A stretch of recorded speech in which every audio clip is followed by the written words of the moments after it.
అనకాపల్లి జిల్లా ఎన్టీఆర్ వైద్యాలయంలో అవినీతి రాజ్యమేలుతుందని అక్కడి రోగులు ఆరోపిస్తున్నారు. గైనిక్ వార్డులో డాక్టర్స్ వర్కర్లతో కుమ్మక్కై అక్రమ వసూళ్లకు పాల్పడుతున్నారని, అంతేకాక గర్భిణీ స్త్రీల నుంచి అందిన కాడికి దోచుకుంటున్నారని బాధితులు వాపోతున్నారు. హాస్పిటల్కు వచ్చే డెలివరీ కేసుల్లో సాధారణ డెలివరీకి 2 నుంచి 3,000, సిజేరియన్ అయితే 5 నుంచి 7,000 వరకు వసూలు చేస్తున్నారని బాధితులు మండిపడుతున్నారు. డెలివరీ కేసులకు సంబంధించి సర్జరీ అవసరం లేనప్పటికీ కాసులకు కక్కుర్తిపడి డాక్టర్లు కడుపు కోతకు పాల్పడుతున్నారని వారు ఆవేదన వ్యక్తం చేస్తున్నారు. చేస్తారా? డబ్బులు తీసుకోలే కదా.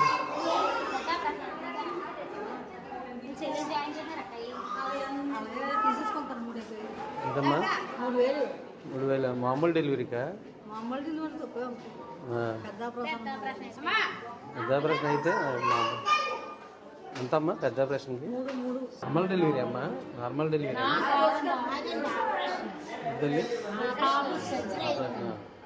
అంటే మా చెల్లిని నేను జాయిన్ చేసాం. ఈరోజు సంబరాన్ని పడతా అన్నాడు.